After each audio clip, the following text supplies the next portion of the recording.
Welcome back to Press Any Key.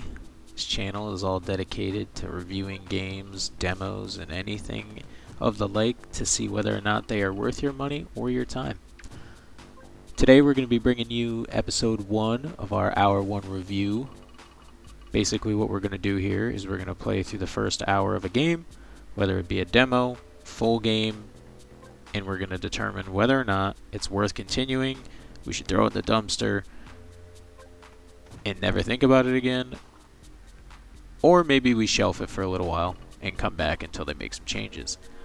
With that, we're going to get started today. The first game in the series being Jack.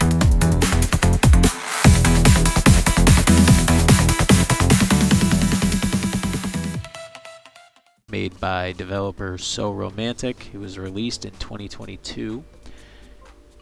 Jack Move is a JRPG that features unique blends of gritty cyberpunk storytelling, turn-based battles, and beautiful modern pixel art. Take on the role of Noah, a vigilante hacker who is thrust into a world of murder, kidnapping, and dark research after her father goes missing. Now I'm going to be honest with you. After the first hour, I left this game with some opinions, a potentially questionable haircut, and a decent understanding of cybercrime. Just kidding. But to start off, you're thrust directly into a mission where you are retrieving information for blackmail because guess what? Noah's a cybercriminal. They do crime, they do all the crimes, and that's what they're into. As for the tone, very cyberpunk, very dystopian, what you would expect from a game that says it is a cyberpunk game. The first cutscene throws you into the story of breaking in, as I said before, to steal information for blackmail. And overall, I would say it gets you right going. No issues, no over-the-top JRPG tutorial hell for the first 2 hours of the game where you don't even get to play the game really. You kind of just press A when they say to press A, do this. Go over here, oh, you unlocked a new spell, hooray. None of that really exists here. The tutorials are perfectly placed. They're quick. They don't really insult your intelligence. If you're able to read and push 1 or 2 buttons, you'll be able to play this game. You probably don't even need to read. Just, take a guess and you'll figure it out.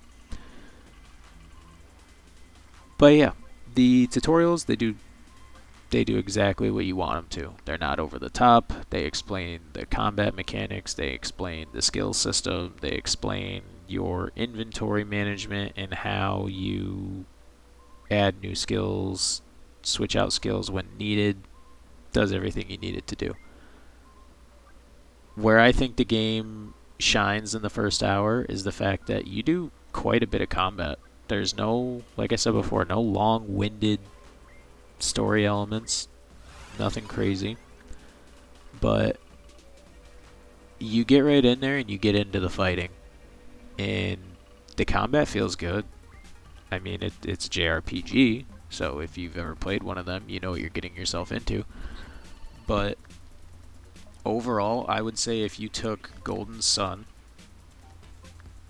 and smashed it together with Cyberpunk and stuck it in a pixel world around the year 2100, you would have Jack Move. It plays good, feels great, and I can't really complain. The UI looks great. The battle arenas are awesome. They have a very retro cyberpunk feel to them. The game doesn't really take itself too seriously, I don't think. The character creation is very well done. The graphics are very well done, but none of it feels overly polished, and I think it's meant to feel that way. That's just my opinion, but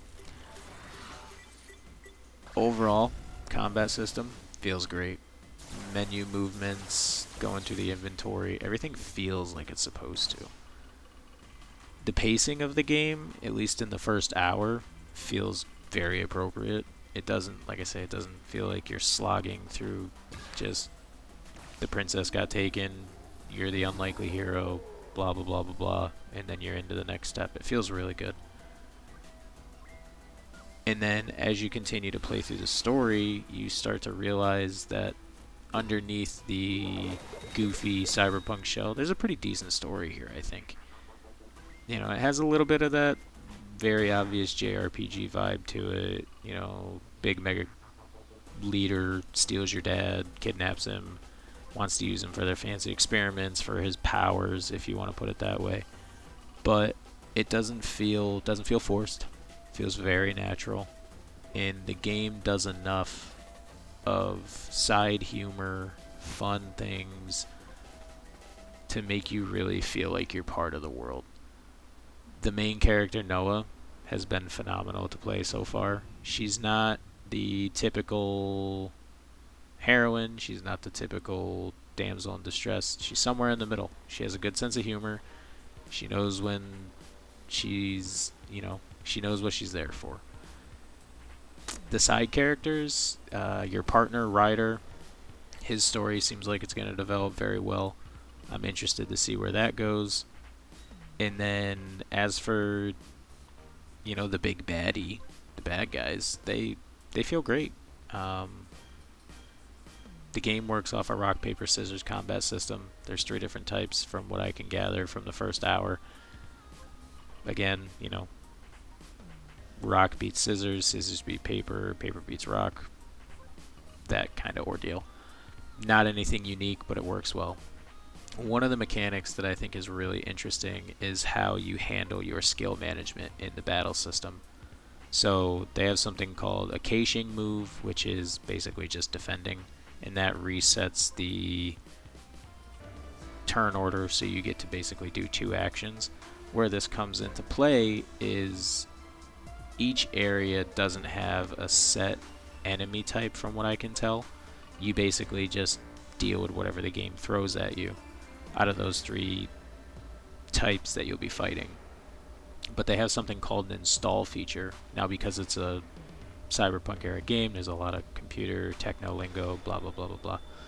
But it's done really well, and it makes it so you have to not only manage your skills outside of battle, but you have to manage your skills and then your skill slots, which in this case is RAM, during the battle as well. So it always kind of keeps you on your toes, so you're not running into the repetitive I press A, I spam this skill, this kills everybody, etc. From what I can tell. Now, as for am I going to play it again? Yeah, I'm going to go through it and I'm going to beat the game. And I think it's somewhere around the 5 to 6 hour mark to get through the whole story, and then if you do extra side stuff, you might get 8 to 9 hours.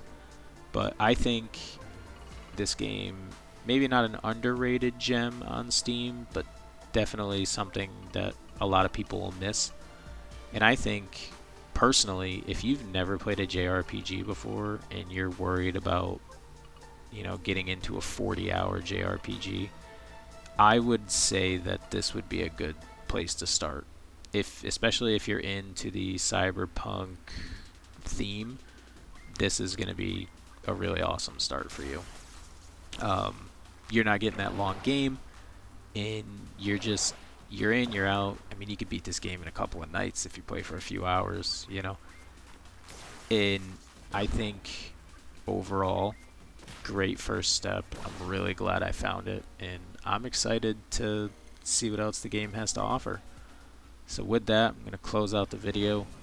I hope to see you guys all on the next one, and remember to take care of yourselves and be on the lookout for the next Hour 1 review.